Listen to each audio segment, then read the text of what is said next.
사무엘상 12장 6절로부터 우리 15절까지만 읽겠습니다. 사무엘상 12장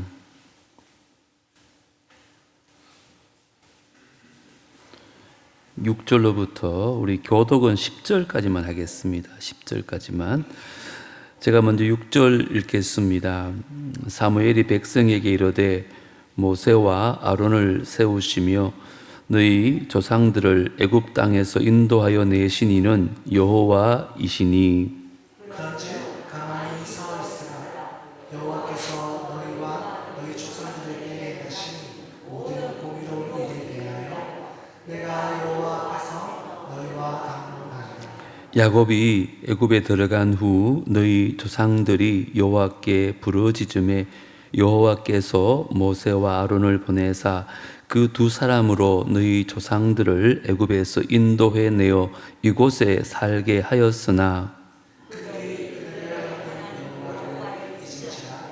여호와께서 그들을 하솔 동사람과 시스라의 손과 블레셋 사람의 손과 모압 왕의 손에 넘기셨더니 그들이 저희를 다 같이요. 백성이 여호와께 부르짖어 이르되 우리가 여호와를 버리고 바알들과 아스타롯을 섬김으로 범죄하였나이다. 그러하오나 이제 우리를 원수들의 손에서 건져내소서. 그리하시면 우리가 주를 섬기겠나이다. 아멘. 아멘. 오늘 우리 교회 등산 동호회 사람들이요, 제주도 한라산 등반을 위해서 41명이 비행기를 타고 떠났습니다. 그분들 가운데도 금요기도에 오신 분들도 많이 있는데 자리가 이렇게 많이 빈 건 그것 때문이구나 그렇게 생각하시고, 제주도 가서 영상으로 꼭 예배 드리라 그랬는데 예배 드리고 있는지는 잘 모르겠습니다. 오늘 우리 아이들 많이 와서 고맙고 감사합니다. 하은이는 얼마나 찬양을 잘하는지. 아이들이 이제 어른들보다 더 많아지겠습니다. 좋은 현상인지. 오늘 본문은 이제 사사시대에서 왕정시대로 넘어가는 이스라엘의 모습을 볼 수 있습니다. 마지막 사사요 선지자인 사무엘이 이제 고별 설교를 하는 장면입니다. 이 말씀을 언제 했나 하면 이제 사울이 이스라엘의 왕으로 즉위하는 즉위식 때 한 설교가 바로 오늘 본문입니다. 이 말씀을 한마디로 간단하게 요약하면 하나님만 왕으로 섬겨라, 이런 이야기입니다. 여러분 조금 아이러니하지 않습니까? 이스라엘의 사울을 이렇게 왕으로 세우면서 사무엘이 하는 말이 하나님만 왕으로 섬겨라, 이런 말이에요. 이게 무슨 말일까요? 비록 사울이 오늘 이스라엘의 왕으로 등극하고 있지만 사실은 사울은 하나님의 도구에 불과하다. 우리의 삶과 온 세상을 주관하시는 분은 오직 하나님밖에 없다.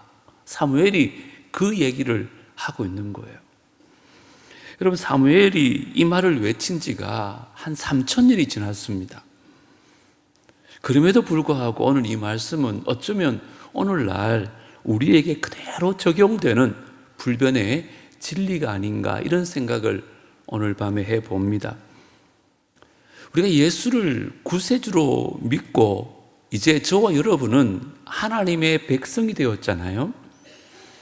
하나님 나라의 백성이 되었는데 여러분, 하나님 나라가 무엇일까요? 하나님이 다스리는 나라가 바로 하나님 나라입니다. 그러면 하나님의 나라의 백성은 무엇일까라는 거예요? 하나님의 다스림 아래 거하는, 다시 말하면 하나님을 왕으로 모시고 그 하나님의 뜻을 쫓아 사는 사람들이 바로 하나님 나라의 백성이라는 거예요. 자, 그렇다면 오늘 이 말씀 앞에 저와 여러분은 어떻습니까? 정말 예수를 믿고 우리가 하나님 나라의 백성이 되었다 하면서 과연 하나님을 왕으로 모시고 사는지, 아니 하나님을 왕으로 모시고 사는 하나님 나라 백성들은 어떤 삶을 살아야 하는지 오늘 말씀 속에서 한 3가지로 살펴보려고 합니다. 그래서 이제 이 말씀 꼭 순종해서 하나님 보시기 합당한 하나님 나라 백성으로 살아가는 우리 모두가 되어지기를 주 이름으로 축복합니다. 먼저 하나님 나라 백성들은 하나님의 구원의 은혜를 늘 기억하며 살아야 한다는 것입니다. 자, 6절 7절을 제가 한번 읽어드리겠습니다. 사무엘이 백성에게 이르되 모세와 아론을 세우시며 너희 조상들을 애굽 땅에서 인도하여 내신 이는 누구라고요? 여호와이시니 그런즉 가만히 서 있으라. 여호와께서 너희와 너희 조상들에게 행하신 모든 공의로운 일에 대하여 내가 여호와 앞에서 너희와 담론하리라. 여러분, 이스라엘 백성들이 하나님을 왕으로 모시고 사는 하나님 나라의 백성이 되기 위해서는 사무엘이 가장 먼저 한 얘기가 뭐냐? 하나님께서 과거 애굽에 종살이 하던 그들의 조상을 어떻게 구원해 주셨는지 그 구원의 은혜에 대해서 먼저 언급하고 있다는 겁니다.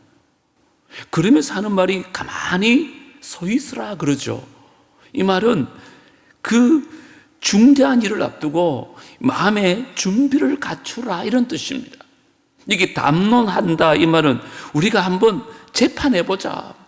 내가 자세하게 말해볼 테니까는 너희들이 좀 곰곰이 생각해보고 한번 잘 들어봐라 이런 얘기입니다. 지금 이런 분위기가 사무엘이 좀 부드러운 어투로 말하는 것 같아요? 아니면 조금 격양된 그런 어투 같아요? 사무엘은 지금 굉장히 격분되어 있습니다. 하나님의 은혜에 합당한 삶을 살지 못하고 있음을 깨닫고 너희들 회개하라는 어투로 지금 얘기하고 있는 거예요. 자, 8절과 9절 한번 보세요. 야곱이 애굽에 들어간 후 너희 조상들이 여호와께 부르짖음에 여호와께서 모세와 아론을 보내사 그 2사람으로 너희 조상들을 애굽에서 인도해 내어 이곳에 살게 하셨으나 그들이 그들의 하나님 여호와를 어떻게 했다고요? 잊은지라. 이것은 지금 출애굽과 가나안 정복 전쟁을 통해서 하나님께서 어떻게 역사했는지를 얘기하고 있는 거예요. 여러분, 하나님께서 아브라함에게 약속을 하시잖아요. 그 약속을 따라서 애굽에서 큰 민족이 되어집니다. 그리고는 때가 되면 그들을 인도해서 약속의 땅 가나안으로 들어가게 해주셨다는 거예요. 이러한 구원의 은혜를 받은 그들이 이제 하나님께서 시내산에 주신 그 언약의 말씀들을 순종하며 살아야 되는데 언약을 지키기는커녕 하나님을 잊어버렸다는 거예요. 하나님 주신 그 가나안 땅에 들어가서 그 쾌락을 누리느라 정신을 다 잃어버리고 그 복을 주신 하나님은 완전히 망각해버렸다는 거예요. 우리도 그럴 때가 참 많아요. 어렵고 힘들 때는 하나님 의지하고 하나님 붙들고 막 기도해요. 그런데 하나님께서 그 기도 들으시고 응답하시면요, 그 복에 취해서 정작 그 복을 주신 하나님을 잊고 산다는 거예요. 이건 하나님 백성들의 태도가 아니라는 거예요. 가나안 정복 전쟁을 이끌었던 이 여호수아가 살아있을 때만 해도 하나님의 언약을 지키며 살았어요. 그런데 여호수아가 죽고 또 가나안에서 살만해지니까 이제 하나님을 완전히 잊어버리고 말았다는 거예요. 그래서 사사기를 대변하는 말처럼 사람들이 각각 자기의 소견에 옳은 대로 행하기 시작합니다. 좀 쉽게 말하면 하나님 말씀과는 전혀 상관없이 그냥 내가 하고 싶은 대로 육신의 정욕대로 그렇게 살았다는 거예요. 여러분, 하나님 마음이 얼마나 아프실까요?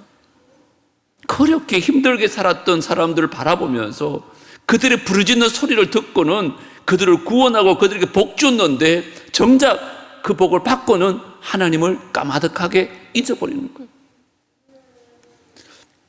우리도 자녀들 키워보면 그런 경우 있잖아요, 그렇죠? 작은 것 하나 주어도 부모님께 감사하는 자녀가 있는가 하면 아무리 큰 것을 줘도 고마워할 줄 모르는 자식들이 있다는 거예요. 여러분, 오늘 9절로부터 한번 보세요. 12절까지 보면 사사기 시대에 있었던 반복되어지는 악순환이 기록되어 있어요.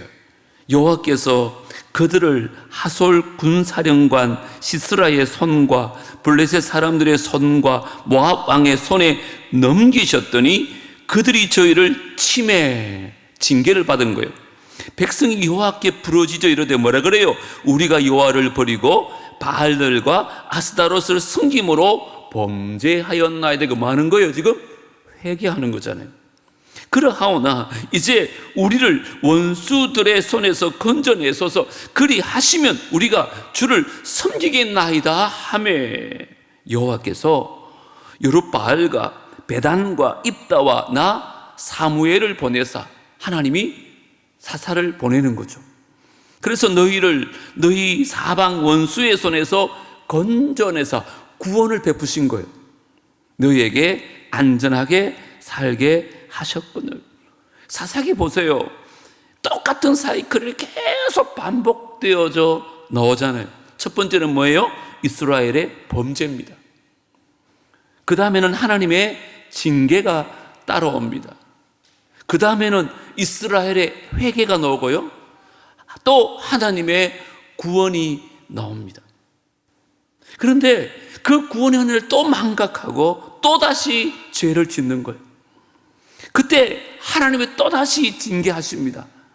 그때서야 또 회개하면서 하나님 잘못했습니다.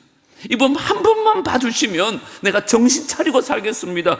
그렇게 간절히 기도합니다. 하나님은 또 그 기도 들으시고 사사를 보내서 그들을 구원해 주십니다. 그런데 그것도 잠시입니다. 또 그 은혜를 망각하고선 또 죄를 저질렀어. 범죄, 징계, 회개, 구원. 범죄, 징계, 회개, 구원. 이것이 계속 정말 다람쥐 쳇바퀴 돌듯이 반복적으로 이어지는 거예요. 어떤 목사님 그러더라고요. 사사기를 보면서 이 인간의 어리석은 모습이 마치 생쥐의 모습과 같다. 여러분, 쥐가 고양이한테 왜 잡혀 먹는지 혹시 아세요? 여러분, 쥐가요 고양이보다 훨씬 더 빠르답니다. 그래서 고양이가 쫓아오면 재빠르게 다 쥐구멍으로 숨을 수 있대요. 그러면 고양이는 쥐를 잡을 수가 없대요. 그런데 쥐가요 머리가 나빠가지고 고양이가 나를 잡으러 왔다는 걸 금방 잊어버린대요. 그래가지고 내가 여기 왜 들어왔지? 그러고는 밖에 나가볼까 나가다가 기다리고 있던 고양이에게 잡혀 먹는다는 거예요. 여러분, 우리도 마찬가지란 말입니다. 사단의 밥이 되지 않기 위해서 잊지 말아야 될 게 있다는 거예요. 그게 뭐냐? 먼저는 우리의 죄가요 얼마나 추악한 범죄인 것을 깨달아야 돼요. 그리고 우리가 치러야 될 이 죄의 대가를 우리 하나님의 아들이신 예수 그리스도께서 십자가를 지셨으므로 대신 치러줬다는 그 구원의 은혜를 잊지 말아야 되는 거예요.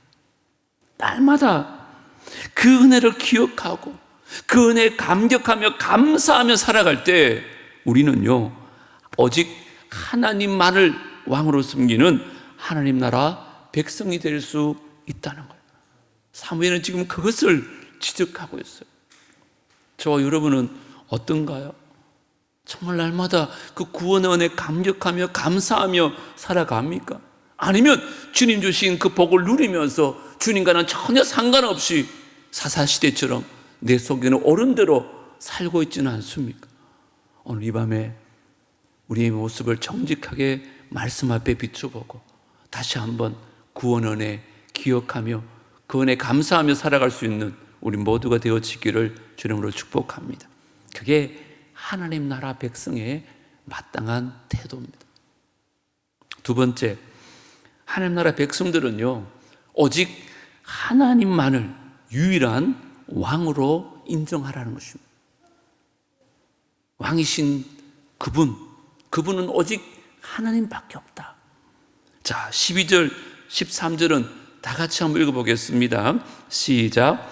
너희가 암몬 자손의 왕 나하스가 너희를 치러 옴을 보고 너희의 하나님 여호와께서는 너희의 왕이 되심에도 불구하고 너희가 내게 이르기를 아니라 우리를 다스릴 왕이 있어야 하겠다 하였도다. 이제 너희가 구한 왕, 너희가 택한 왕을 보라. 여호와께서 너희 위에 왕을 세우셨느니라. 아멘. 자, 잘 보세요. 이스라엘 백성들이 언제 뭘 보고 왕을 구했다 그래요? 12절에 나오잖아요.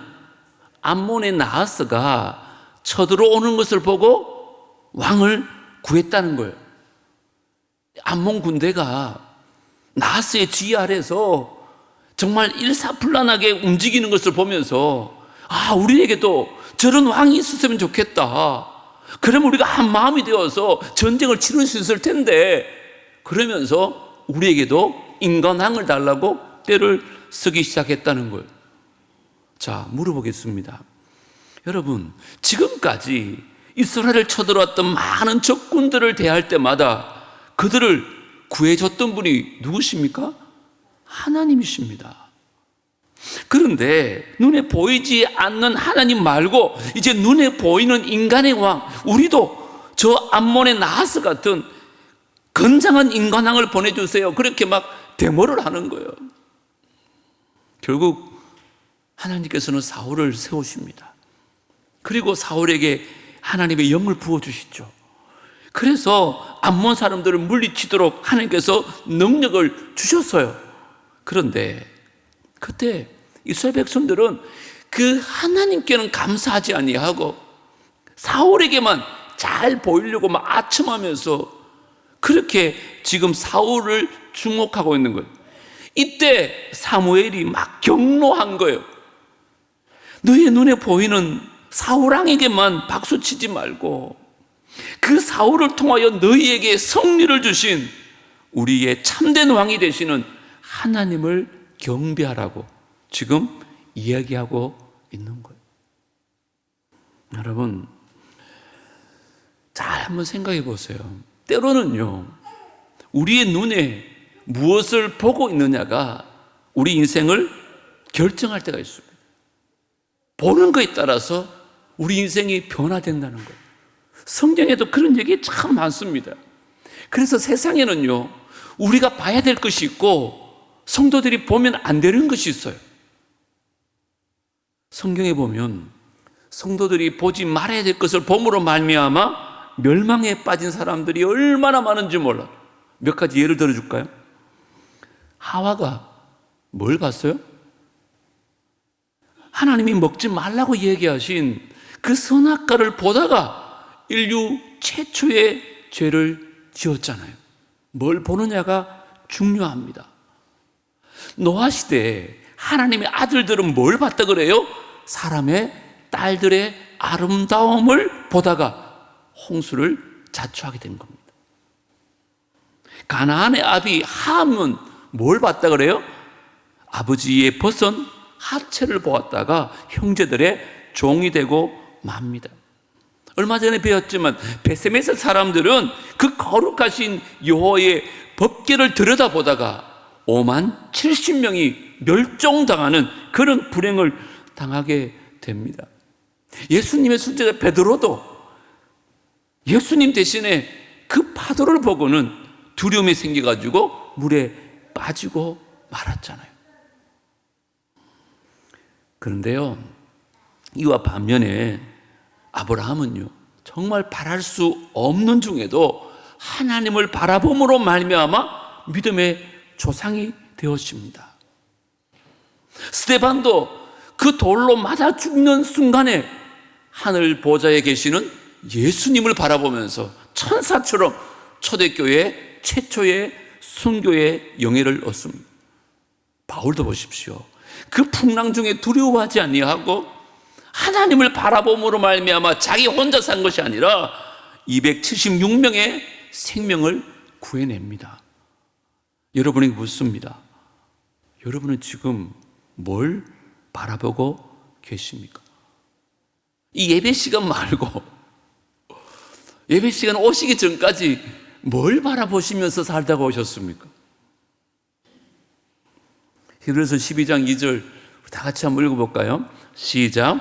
믿음의 주여 또 온전하게 하시는 이 예수를 바라보자.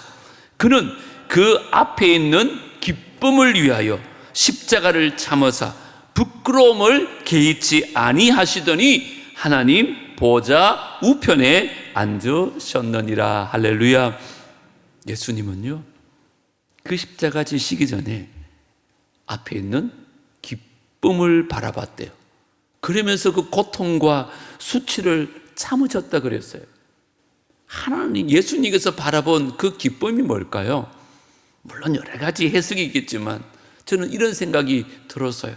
내가 정말 이렇게 고통을 당하고 피 흘리고 죽음으로 말미암아 나의 사랑하는 아무개가 죄 용서받고 구원받고 하나님의 자녀가 될 것이다. 이것을 바로 예수님이 바라보신 기쁨이 아니었는가. 다시 말하면 예수님은 십자가 위에서 저와 여러분을 바라보셨어요. 그 십자가에서 구원받을 저와 여러분을 생각하셨어요. 그랬더니 그 고통을 참을 수 있더라는 거예요. 저와 여러분 어떻습니까?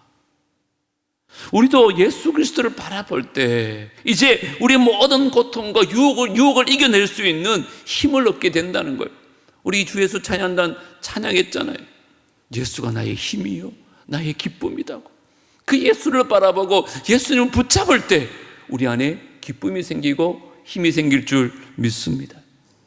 우리가 예수를 믿는다고 얘기할 때 대부분 예수를 구세주로 믿는다고 생각합니다. 물론 맞습니다. 하지만 그것은 반쪽 신앙밖에 되지 않습니다. 그러다 보니까 아이고 믿으면 천국 간다니까 어지간하면 천국 가겠지 하고는 마음대로 살 때도 많습니다. 죄 가운데 빠질 때도 많습니다. 그런데 우리가 예수를 믿는다는 것은 예수님을 나의 구원자요 또한 왕으로 섬긴다는 것입니다. 이것이 바로 구원받은 성도의 모습이요 하나님 나라의 백성들이라는 것이에요. 그러므로 내가 예수님을 왕으로 모시지 않으면 죄송하지만 아직도요 내가 나의 왕이 되어서 내 마음대로 살고 있다는 증거입니다. 그것은 하나님 나라의 백성의 모습이 아니라는 거예요. 우리가 정말 이 말씀 앞에서 나는 진정으로 구원받은 자인가? 나는 정말 믿음으로 살고 있는가? 어떻게 알 수 있을까요? 내가 예수 그리스도를 구원자로만 모시고 내 마음대로 살고 있는가? 아니면 정말 예수님을 나의 삶의 왕으로 모시고 순종하며 살고 있는가? 그걸 보면 알 수 있습니다.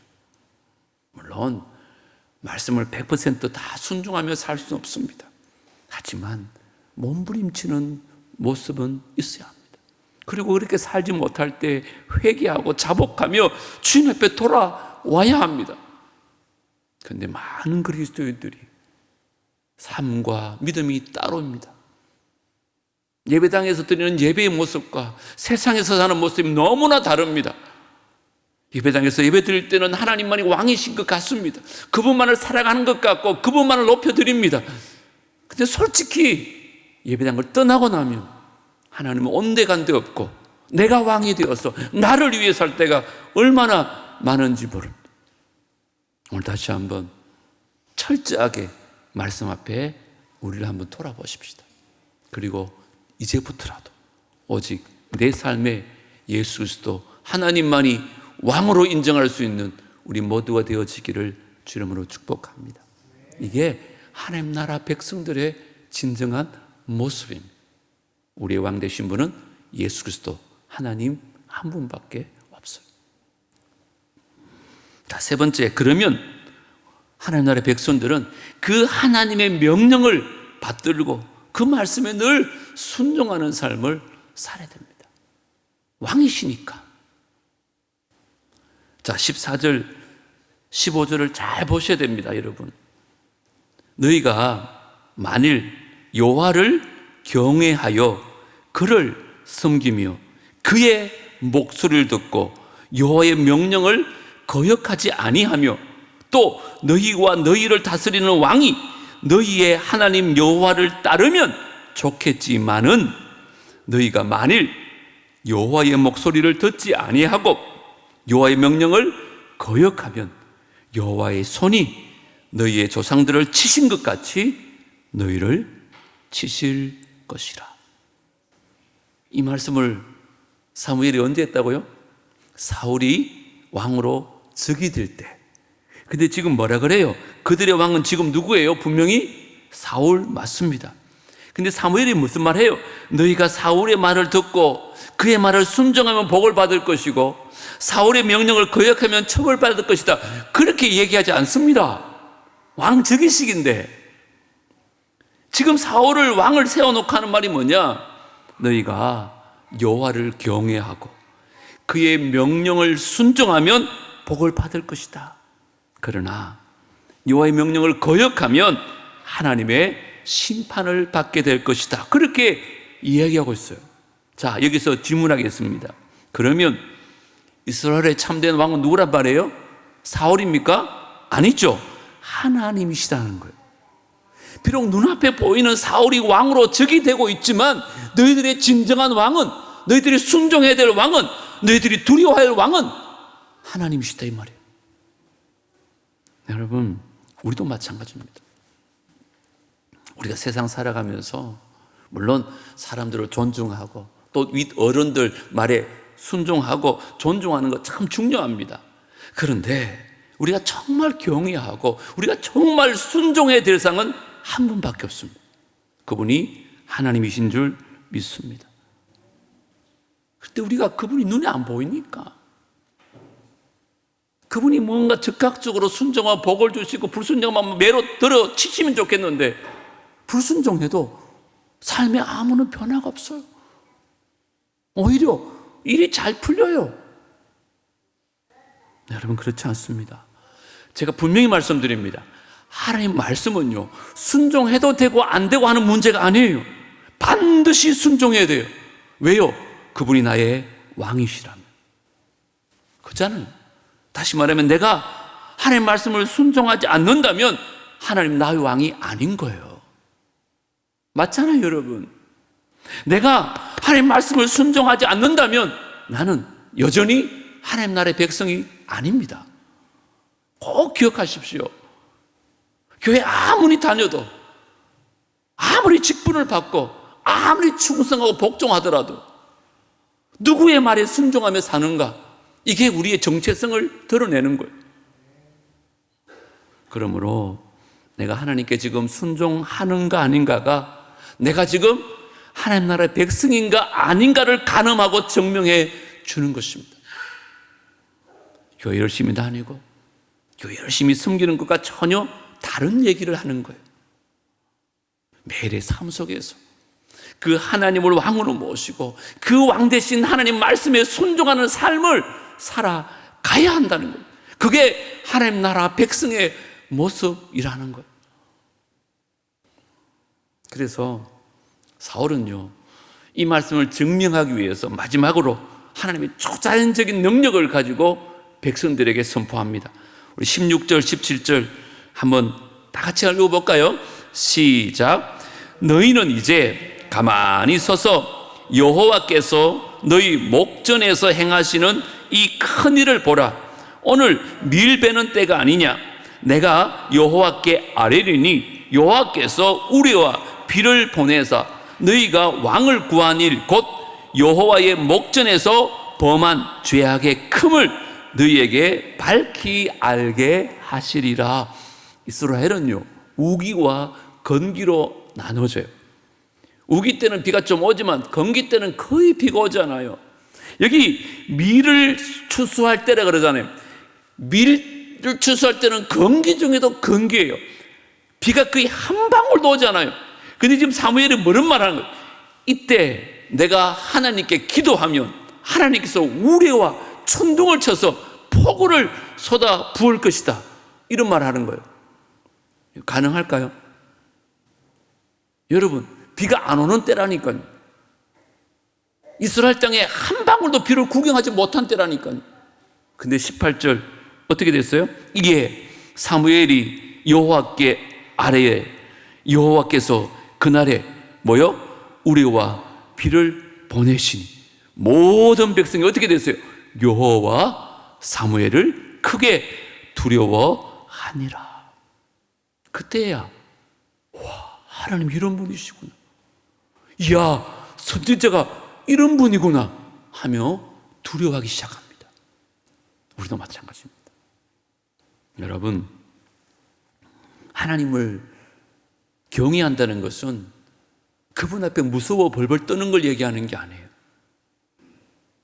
그분의 권능과 그분의 능력과 그분의 영광을 바라보면서 여호와를 경외하는 마음으로 두려워하는 거예요. 이야, 우와. 특별히 이 우레는요, 성경에 보면 하나님의 심판을 상징하는 것이었어요. 그렇기 때문에 그들은 더더욱 크게 두려워할 수밖에 없었습니다. 근데 여기 중요한 게 있어요. 이 초자연적인 역사를 두려워할 것이 아니라 그런 역사를 일으킬 수 있는 능력의 하나님을 두려워해야 한다는 거예요. 내 말에 순종하면 너희가 복을 받을 것이지만 내 말을 거역하고 불순종하는 자들에게는 내가 반드시 심판하겠다는 이 말씀 앞에 우리가 두려워할 줄 알아야 돼요. 에이고, 설마 뭐 그런 일이 있으려고. 아닙니다, 여러분. 마른 하늘에 날벼락이 떨어질 수 있습니다. 하나님은 그렇게 해서라도 하나님의 권능을 주의 백성들에게 보이는 거예요. 우리가 언제까지 내 멋대로 내 마음대로 사시겠습니까? 하나님의 뜻대로 사셔야 됩니다. 이게 성도의 본분이요, 하나님 나라 백성의 모습이라는 거예요. 오늘부터라도 하나님 나라 백성답게 여호와를 경외하는 마음으로 하나님 말씀에 순종할 수 있는 우리 모두가 되어지기를 주님으로 축복합니다. 오늘 말씀 꼭 기억했으면 좋겠어요.